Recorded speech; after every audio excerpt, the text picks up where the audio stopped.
హరే కృష్ణ. ఇప్పుడు అరణ్య పర్వం రెండవ భాగం చెప్తాను.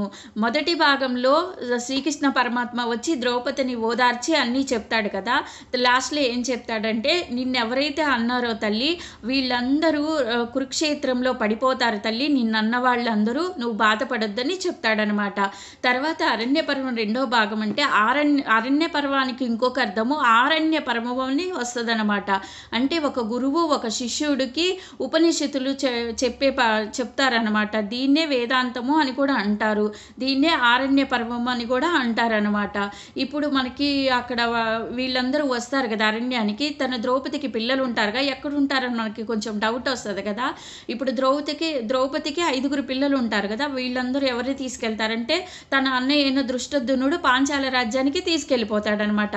సుభద్రని అభిమన్యుడిని కృష్ణుడు ద్వారకకి తీసుకెళ్తాడు.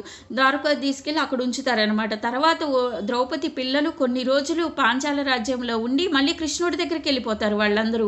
అట్లా ఇంకా తర్వాత నకుల సఖదేవులు భార్యలు ఉంటారుగా, వాళ్ళందరూ కుంతితో అక్కడ హస్తినాపురంలో ఉంటారు. వీళ్ళందరూ అక్కడే ఉంటారు. అరణ్యానికి వచ్చేది మాత్రం ద్రౌపది ఒక్కతేనమాట. ఇలా వీళ్ళు కామిక వనం నుంచి దైతవనానికి వస్తారు. ఇప్పుడు వచ్చి అక్కడ ఉంటారనమాట.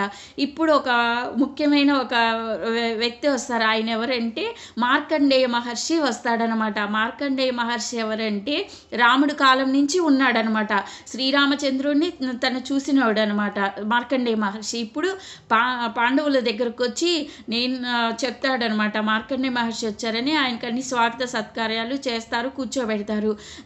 ధర్మరాజా, నేను శ్రీరామచంద్రుడు వనవాసం చేస్తుండగా చూసిన వ్యక్తిని, ఇప్పుడు ధర్మాత్ముడివై నువ్వు ధర్మరాజు నువ్వు వనవాసం చేస్తుండగా నేను చూస్తున్నాను.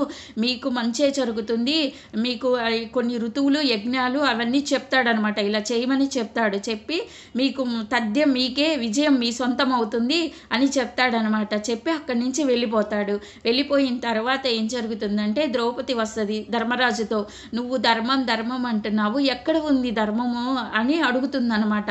వాళ్ళు మనకి ఎంత అన్యాయం చేశారు, ఇంకా ధర్మం కోసం నువ్వు పోరాడుతున్నావు, మనం ఇక్కడ అరణ్యానికి వచ్చాము, ఎక్కడ ధర్మం ఉంది, నిన్ను లక్క ఇంట్లో పెట్టి కాల్చివేయాలని చూశారు మిమ్మల్ని, పనికిరాని బంజరు భూమి ఇచ్చారు, ధర్మం ఎక్కడుంది, వాళ్ళు ఇంత అధర్మం చేస్తుంటే కొంచెం కూడా నీకు బాధ వేయట్లేదా అని ద్రౌపది అంటదన్నమాట.